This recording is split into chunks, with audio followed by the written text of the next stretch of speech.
Assalamualaikum warahmatullahi wabarakatuh. Perkenalkan, kami dari kelompok 3 akan mempresentasikan hasil kerja kami. Nama dari anggota kelompoknya yang pertama ada saya sendiri, Salsabilinda Safitri. Selanjutnya ada Nabila Febrita, Nesya Parasastari, Naila Duhani Albar, dan Janwina Kosasi. Yang pertama adalah para pihak dalam perkara. Dalam hal ini terdapat penggugat dan tergugat. Penggugat pertama yaitu PT Indomarko Prisma Tama, yaitu tempat kedudukan di Jalan Ancol 1 nomor 910, Ancol Barat, Jakarta Utara. Dalam hal ini memberikan kuasa kepada Thomas E. Tampubolon SHMH, advokat yang berkantor di Thomas Tampubolon & Partners, beralamat di Gedung Selmis Kafling 45, Jalan Asem Baris Raya 52, Jakarta Selatan. Berdasarkan surat kuasa khusus tanggal 12 Desember 2017 nomor 71 garing SKPDT garing 12 garing 2017 disebut sebagai penggugat. Selanjutnya tergugat yang pertama Wulan Kuswijayanti disebut sebagai tergugat 1, yang kedua Sri Wigati Prameswari disebut sebagai tergugat 2, dan ketiga Gesti Langgeng disebut sebagai tergugat 3. Semuanya bertempat tinggal di Ketandan Baru nomor 38 Jaranan RT 1 Desa Banguntapan, Kecamatan Banguntapan, Kabupaten Bantul. Tergugat 1, tergugat 2, dan tergugat 3 memberikan kuasa kepada Zuli Hendrawan SH, advokat dan konsultan hukum, pada kantor hukum Zuli Hendrawan SH & Partners, beralamat di Jalan Wonosari KM 7, Kalangan RT 10 RW 11, Batu Retno, Banguntapan, Bantul, Yogyakarta, berdasarkan surat kuasa khusus bertanggal 24 Maret 2018. Selanjutnya terdapat tergugat yang keempat yaitu PT Bangpan Indo Tbk, tempat kedudukan Jalan Avandi BLK CTX nomor 10 Catur Tunggal, Kecamatan Depok, Kabupaten Sleman, disebut sebagai tergugat 4. Tergugat 4 memberikan kuasa kepada yang pertama Onkan Purba SH, yang kedua William Hasaragi SH, dan yang ketiga FX Yoga Nugrahanto SH, yaitu advokat dan konsultan hukum pada kantor hukum Onkan Purba SH dan Associates, beralamat di Perum Naga Asri, Permai Blok G nomor 6, Kuarasan Nogotirto, Gamping, Sleman, berdasarkan surat kuasa khusus bertanggal 15 Februari 2018. Selanjutnya isi gugatan yaitu bahwa pada tanggal 27 November 2017, tahun setelah perjanjian dilakukan, tergugat 4 datang menemui penggugat, menyatakan bahwa objek sewa akan dilelang pada tanggal 30 November 2017, yang mana tidak sesuai dengan kesaksian tergugat 1, 2, dan 3. Ternyata surat roya yang ditunjukkan merupakan surat roya palsu. Kemudian bahwa penggugat menggugat terdakwa 1, 2, dan 3 dengan pasal 1243 Kitab Undang-Undang Hukum Perdata mengenai uang prestasi. Kemudian menyatakan bahwa perbuatan tergugat 1, 2, dan 3 melanggar perjanjian sewa-menyewa yang telah dibuat, yaitu pasal 3, angka 1 dan 2. Menyatakan bahwa perbuatan tergugat 1, 2, dan 3 melanggar perjanjian sewa-menyewa yang telah dibuat, yaitu pasal 3, angka 1 dan 2. Menyatakan bahwa perbuatan tergugat 1, 2, dan 3 selain melakukan pelanggaran terhadap pasal 3, akta sewa-menyewa juga telah melakukan tindakan bertentangan dengan hukum, yaitu menunjukkan surat roya palsu. Kemudian menyatakan bahwa nilai objek sewa menjadi tinggi semenjak direnovasi dan tergugat 4 telah melakukan pelelangan pada tanggal 30 November 2017. Selanjutnya yaitu menyatakan bahwa penggugat mengirimkan surat kepada tergugat 4 perihal meminta pengembalian uang sisa hasil lelang kepada penggugat. Menyatakan bahwa atas dilelangi objek sewa penggugat menuntut ganti rugi dari tergugat 1, 2, dan 3 dengan mengirimkan surat somasi sebanyak 2 kali. Kemudian menyatakan bahwa kerugian yang ditimbulkan akibat uang prestasi tersebut yaitu biaya sewa menyewa ruko sebesar 600 juta rupiah. Kemudian pajak atau PPh yang telah disetorkan sebesar 66.666.666 rupiah. Kemudian biaya renovasi ruko sebesar Rp713.682.325. Jadi total kerugian yang diderita penggugat seluruhnya sebesar Rp1.388.991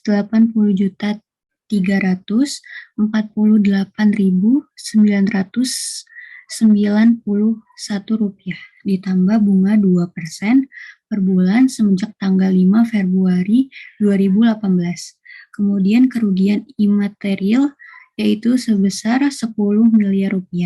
Kemudian keuntungan selama 5 tahun yaitu Rp1.500.000.000. Rata-rata keuntungannya yaitu 25 juta.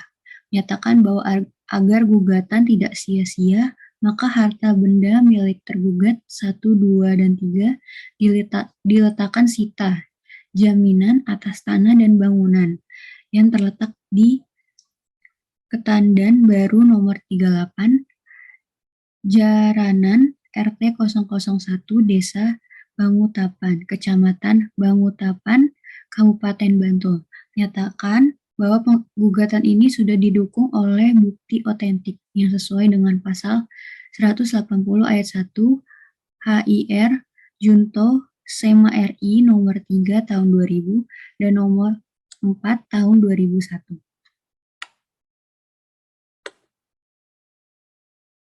Dasar gugatan. Dalam gugatan tersebut tersurat secara jelas bahwa dasar gugatan yaitu pasal 1243 KUH Perdata dan pasal 3 angka 1 dan angka 2 Akta Perjanjian Sewa Menyewa nomor 3 tanggal 10 Oktober 2016.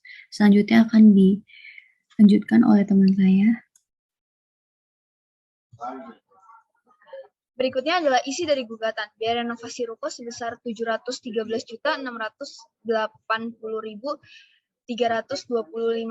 Jadi total kerugian yang diderita penggugat seluruhnya sebesar 600 juta ditambah 66 juta sama dengan 713 juta 82.325 rupiah. Ditambah 2% per bulan semenjak 5 Februari 2018. Kerugian material itu 10 miliar rupiah, keuntungannya 5 tahun 1 miliar, rata-rata keuntungannya 25 juta, menyatakan bahwa agar gugatan tidak sia-sia, maka harta benda milik tergugat 1, 2, 3 dan diletakkan sita jaminan atas tanah dan bangunan yang terletak di Ketandaan Baru nomor 38 Jalan RT 01 Desa Banguntapan, Kecamatan Bangutapan, Kabupaten Bantul, menyatakan bahwa gugatan ini sudah didukung oleh bukti otentik yang sesuai dengan pasal 180 ayat 1 HIR JO SEMA RI nomor 3 tahun 2000 nomor 4 tahun 2001. Berikutnya, dalam gugatan tersebut tersurat secara jelas bahwa gugatannya itu pasal 1243 KUH Perdata dan pasal 3 angka 1 dan angka 2 Akta Perjanjian Sewa Menyewa nomor 03 tanggal 10 Oktober 2016. Aspek hukum perikatan.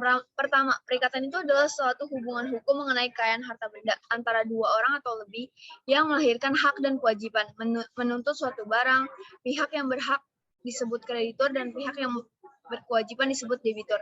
Kedua, perjanjian diatur dalam pasal 1313 Kitab Undang-Undang Hukum Perdata yang menyatakan bahwa suatu perjanjian adalah suatu perbuatan dengan mana satu orang atau lebih mengikatkan dirinya terhadap suatu orang atau sama atau lebih.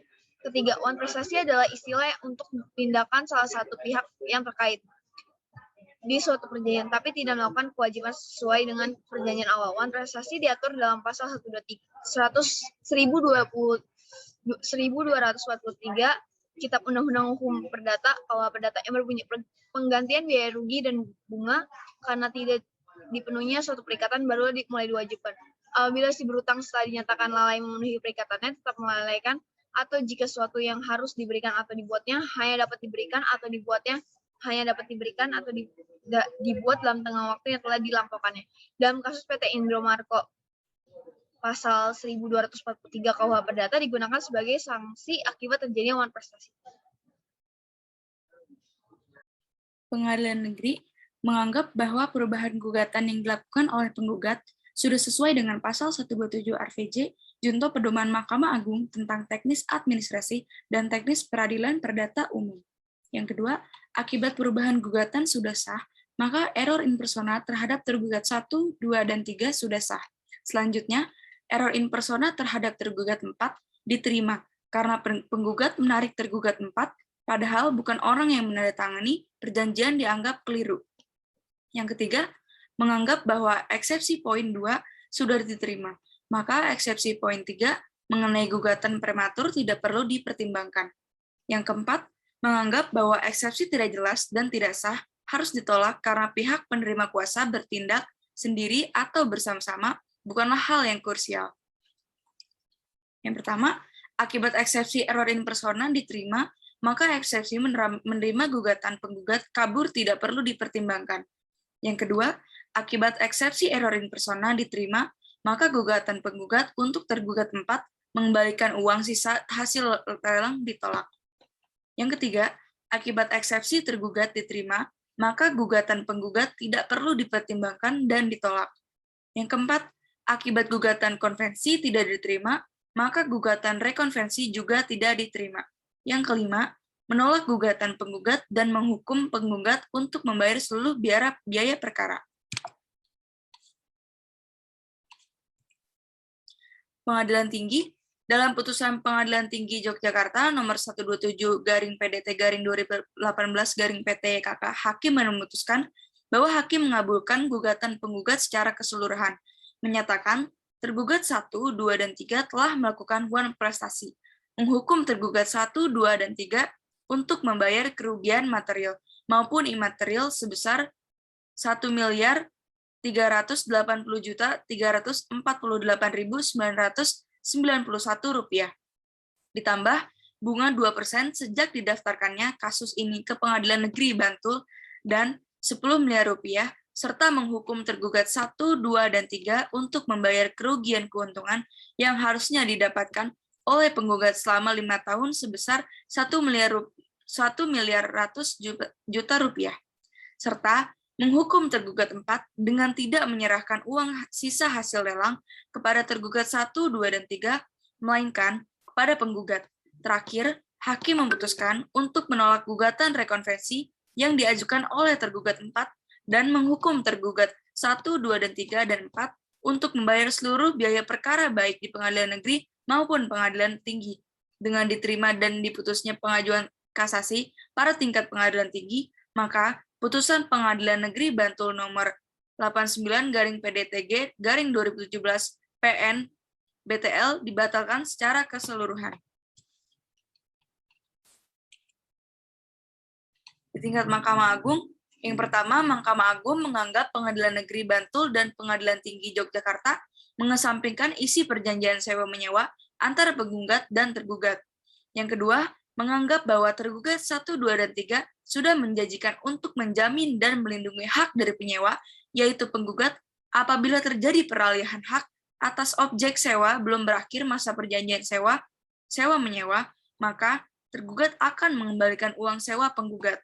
Yang ketiga, gugatan penggugat yaitu menggugat tergugat 4 untuk mengembalikan sisa hasil sewa kepada penggugat ditolak karena sesuai dengan pasal 6 Undang-Undang Hak Tanggungan apabila terdapat sisa hasil lelang harus diberikan kepada pemberi hak tanggungan yaitu tergugat 1, 2, dan 3.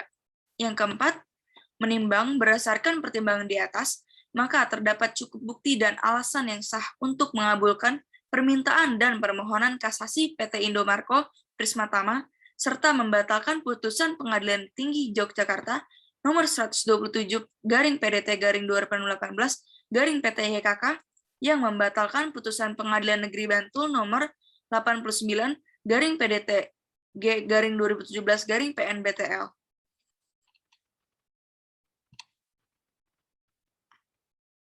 Selanjutnya dalam putusan Pengadilan Tinggi Yogyakarta nomor 127, Hakim memutuskan bahwa Hakim mengabulkan gugatan penggugat secara keseluruhan, menyatakan tergugat 1, 2, dan 3 telah melakukan one prestasi, menghukum tergugat 1, 2, dan 3 untuk membayar kerugian material maupun imaterial sebesar Rp1.380.348.991 ditambah bunga 2% sejak didaftarkannya kasus ini ke Pengadilan Negeri Bantul dan Rp10 miliar serta menghukum tergugat 1, 2, dan 3 untuk membayar kerugian keuntungan yang harusnya didapatkan oleh penggugat selama 5 tahun sebesar Rp1.500.000.000 serta menghukum tergugat 4 dengan tidak menyerahkan uang sisa hasil lelang kepada tergugat 1, 2, dan 3 melainkan kepada penggugat. Terakhir, hakim memutuskan untuk menolak gugatan rekonvensi yang diajukan oleh tergugat 4 dan menghukum tergugat 1, 2, 3, dan 4 untuk membayar seluruh biaya perkara baik di pengadilan negeri maupun pengadilan tinggi. Dengan diterima dan diputusnya pengajuan kasasi pada tingkat pengadilan tinggi, maka putusan pengadilan negeri Bantul dibatalkan secara keseluruhan.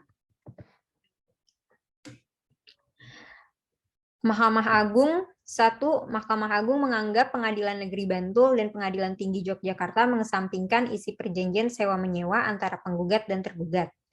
2. Menganggap bahwa tergugat 1, 2, dan 3 sudah menjanjikan untuk menjamin dan melindungi hak dari penyewa yaitu penggugat apabila terjadi peralihan hak atas objek sewa sebelum berakhir masa perjanjian sewa-menyewa, maka tergugat akan mengembalikan uang sewa penggugat. 3. Gugatan penggugat yaitu menggugat tergugat 4 untuk mengembalikan sisa hasil sewa kepada penggugat ditolak karena sesuai dengan pasal 6 Undang-Undang Hak Tanggungan, apabila terdapat sisa hasil lelang harus diberikan kepada pemberi hak tanggungan yaitu tergugat 1, 2, dan 3. 4. Menimbang berdasarkan pertimbangan di atas, maka terdapat cukup bukti dan alasan yang sah untuk mengabulkan permintaan dan permohonan kasasi PT Indomarko Prisma Tama, serta membatalkan putusan Pengadilan Tinggi Yogyakarta yang membatalkan putusan Pengadilan Negeri Bantul.